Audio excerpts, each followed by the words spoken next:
কাঁচা আম ফুরিয়ে যাওয়ার আগে আম কাসুন্দি তৈরি করে রাখুন, খেতে খুবই মজা হয়। আম দিয়ে পেয়ারা অথবা বড়ই যে কোনো জিনিস দিয়ে এই কাসুন্দিটি মাখিয়ে খেতে ভালো লাগে। কাসুন্দি ছাড়া চলেই না।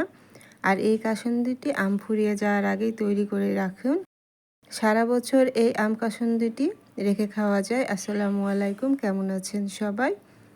আজ আমি আম দিয়ে কাসুন্দি তৈরি করেছি। চলুন দেখা যাক কিভাবে আমি এই কাসুন্দিটি তৈরি করেছি।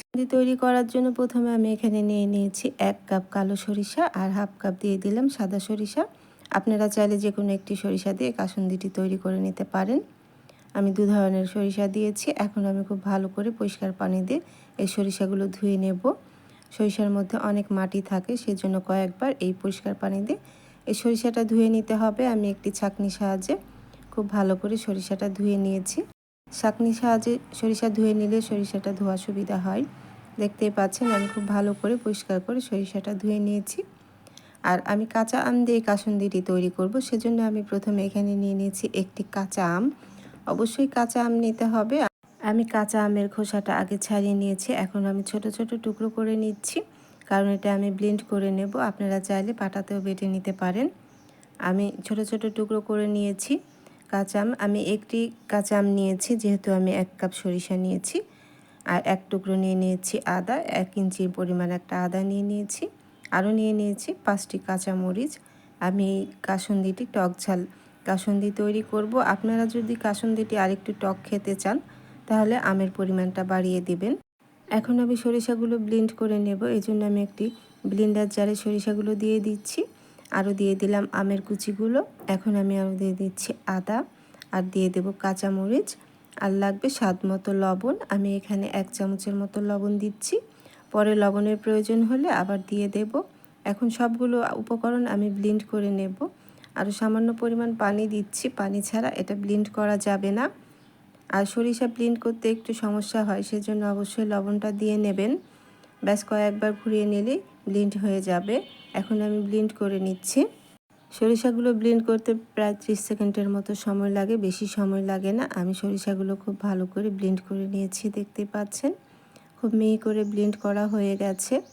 আমি যেরকম ঘনত্বটা চাচ্ছি ঠিক সেই রকমই ঘনত্বটা হয়েছে। আর আমি এর থেকে বেশি মিহি করে ব্লেন্ড করতে চাচ্ছি না, যেহেতু কাসুন্দিটা একটু দানাদার থাকে। এখন আমি এগুলো রান্না করতে চলে যাব। এই সরিষা যখন আপনারা ব্লেন্ড করবেন বেশি পাতলা করে করবেন না, তাহলে এটা ব্লেন্ড হবে না। এখন আমি একটি পাত্রে দিয়ে দিচ্ছি 1 কাপ পানি।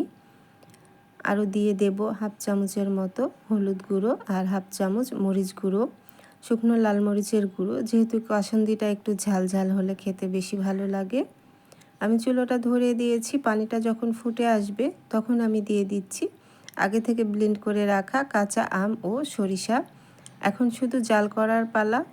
এই কাসুন্দি তৈরি করতে বেশি সময় লাগে না, কিন্তু খেতে খুবই মজা হয়। সামান্য কিছু উপকরণ দিয়ে মজাদার এই কাসুন্দিটি আপনি ঘরেই তৈরি করে নিতে পারেন। আমি খুব ভালো করে নেড়ে চেড়ে জাল করে নেব। আর কাসুন্দিটা একটু পানি থাকে, পাতলা পাতলাই থাকে, সেজন্য আপনারা পানির পরিমাণটা বুঝে দিতে হবে। আমি এখানে 2 কাপের মতো পানি দিয়েছি। দিয়ে আমি কাসুন্দিটা এখন খুব ভালো করে জাল করে নিচ্ছি। মিডিয়াম আঁচে আমি কাসুন্দিটা জাল করে নিচ্ছি, দেখতে পাচ্ছেন। আর আমার এই কাসুন্দিটা বেশি পাতলা হয়নি। এখন আমি এখানে দিয়ে দিচ্ছি ভিনেগার। অবশ্যই ভিনেগারটা দিতে হবে। আমি হাফ কাপের মতো ভিনেগার দিয়ে দিলাম। ভিনেগারটি প্রিজারভেটিভের কাজ করবে। এই ভিনেগার দিলে পরে আর কাসুন্দিটি নষ্ট হবে না। আপনি নর্মাল তাপমাত্রায় রেখে খেতে পারবেন, আর নর্মাল ফ্রিজে প্রায় 1 বছরের মতো রেখে খেতে পারবেন। এখন আমি দিয়ে দিচ্ছি হাফ কাপের মতো সরিষার তেল। এখানে অবশ্যই সরিষার তেলটা দিতে হবে, আর তেলটা দেওয়ার চেষ্টা করবেন, কাসুন্দিতে তেল দিতেই হবে। এখন আমি নেড়ে চেড়ে তেলটা ভালো করে কাসুন্দির সাথে মিশিয়ে নিচ্ছি, দেখতে পাচ্ছেন খুব ভালো করে মিশিয়ে নিতে হবে। আর পানিটা একটু কমিয়ে নিতে হবে, পানি বেশি থাকা যাবে না, তাহলে কাসুন্দিটা নষ্ট হয়ে যেতে পারে। আমি খুব ভালো করে বলক তুলে জাল করে নিয়েছি, দেখতে পাচ্ছেন। আর কাসুন্দিটা ঘন হয়ে এসেছে। আমি 10 মিনিটের মতো কাসুন্দিটা ভালো করে জাল করে নিয়েছি মিডিয়াম আঁচে। এখন আমি কাসুন্দিটা নামিয়ে নেব, কারণ ঠান্ডা হয়ে গেলে কাসুন্দিটা আরও ঘন হয়ে আসবে। কাসুন্দিটা আমি নামিয়ে নিয়েছি, ঠান্ডা হয়ে গেছে, দেখতে পাচ্ছেন কাসুন্দিটা ঘন হয়ে গেছে। আমি এরকমই ঘনত্বটা চাচ্ছি। এর থেকে বেশি ঘন হলে খেতে ভালো লাগবে না। আপনি চাইলে আম, পেয়ারা, জলপাই, বরই যে কোনো কিছুর সাথে এই কাসুন্দিটা মাখিয়ে খেতে পারেন। আর এই কাসুন্দিটা যেহেতু আমি আম দিয়েছি, কাসুন্দিটা একটু টকটক হবে। আপনি এমনিও খেতে পারবেন। এই কাসুন্দিটা খুবই মজা হয়, এই আম কাসুন্দি। আমার আম কাসুন্দিটি তৈরি হয়ে গেছে, ঠান্ডা হয়ে গেছে। এখন আমি একটি পাত্রে ঢেলে রেখে দিচ্ছি, দেখতেই পাচ্ছেন। আপনারা চাইলে কাচের বয়ামেও ঢেলে রেখে দিতে পারেন, তাহলে বেশি দিন সংরক্ষণ করে রাখা যায়। হালকা গরম থাকা অবস্থায় আমি ঢেলে দিচ্ছি, কারণ ঠান্ডা হয়ে গেলে আরও ঠিক হয়ে আসবে। এখন আপনি এই কাসুন্দিটা নর্মাল তাপমাত্রায় প্রায় 15 দিন বা 1 মাসের মতো রেখে খেতে পারবেন। আর ফ্রিজে তো আপনারা প্রায় 1 বছরের মতো রেখে খেতে পারবেন। আমি কাসুন্দিটা কাঁচা আম দিয়ে মাখিয়ে নিয়েছি, খেতে অসম্ভব মজা হয়েছে। আর খুব অল্প খরচে বাসাতে অনেক মজাদার কাসুন্দি তৈরি করে নেওয়া যায়। বাহিরের অস্বাস্থ্যকর পরিবেশের কাসুন্দির চেয়ে ঘরে তৈরি করে কাসুন্দি খেতে অনেক বেশি টেস্টি হয়। বাহিরে যে কাসুন্দিগুলো পাওয়া যায়, সেই কাসুন্দির মধ্যে সরিষার থেকে সরিষার খোসায় বেশি থাকে। সরিষার খোসা দিয়ে কাসুন্দিটি তৈরি করে। ভেজালমুক্ত কাসুন্দি খেতে চাইলে এখনই আম ফুরিয়ে যাওয়ার আগেই তৈরি করে রাখুন আম কাসুন্দি। আশা করছি আপনাদের কাছেও ভালো লাগবে। আর আপনারা বাসায় অবশ্যই একবার কাসুন্দি বানিয়ে ট্রাই করে দেখতে পারেন। আর আমাকে অবশ্যই কমেন্ট করে জানাবেন কেমন হয়েছে আপনাদের আম কাসুন্দি। আর বেশি সময়ও লাগে না, আর খুব বেশি খরচও হয় না এই আম কাসুন্দিটি।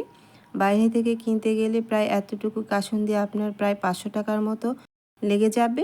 আশা করছি আজকে আমার এই কাসুন্দির ভিডিওটি আপনাদের ভালো লেগেছে। আজকে আমার এই কাসুন্দির রেসিপিটি যদি আপনাদের ভালো লেগে থাকে, অবশ্যই আমার চ্যানেলটি সাবস্ক্রাইব করে রাখবেন ও একটি লাইক, কমেন্ট ও শেয়ার করে দেবেন। আর যারা ফেসবুক পেজ থেকে আমার এই ভিডিওটি দেখছেন, তারা অবশ্যই আমার ফেসবুক পেজটি ফলো দিয়ে রাখবেন। একটি লাইক, কমেন্ট ও শেয়ার করে দেবেন। চলে আসবো আবার অন্য কোনো নতুন ও সহজ রেসিপি নিয়ে। ভালো থাকবেন সবাই। আল্লাহ হাফিজ।